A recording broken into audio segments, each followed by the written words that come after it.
मी रिद्धिमा वडदेकर, इयत्ता 9वी, जिल्हा परिषद उच्च प्राथमिक शाळा थुगावणी पाणी येथील विद्यार्थिनी। माझ्या प्रोजेक्टचे नाव आहे लिक्विड पाऊच होल्डर।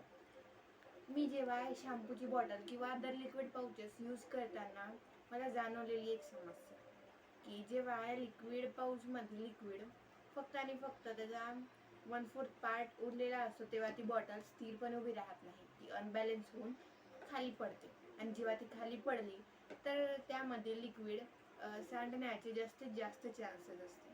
त्यासाठी मी लिक्विड पाऊच होल्डर रेडी केले आहेत। त्यासाठी मी सर्वात आधी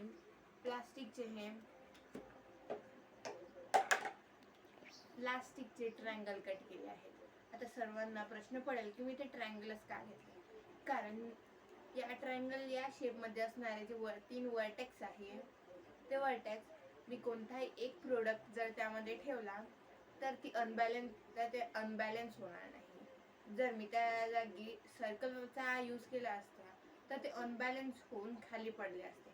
त्यासाठी मी ते ट्रायंगलचाच यूज केला आहे आणि त्या ट्रायंगलवर मी छोटे छोटे सर्कल्स चिकटवलेले आहेत आणि त्या सर्कलवर मी सुंदर दिसण्यासाठी पेंट सुद्धा केला आहे।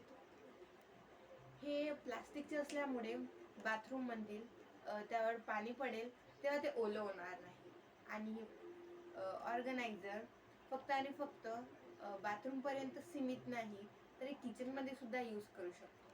किचन मध्ये बाथरूम मध्ये जेव्हा आपण यूज करतो तेव्हा यामध्ये शॅम्पू बॉटल्स, फेस वॉश ठेवू शकतो।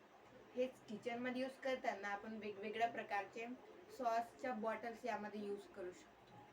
हे ऑर्गनायझर फक्त आणि फक्त त्या वस्तूंना सुंदरच नव्हे तर त्यांना स्वच्छ आणि ऑर्गनाइज करून सुद्धा हे ठेवते आणि त्याला वेस्ट सुद्धा होऊ देत नाही।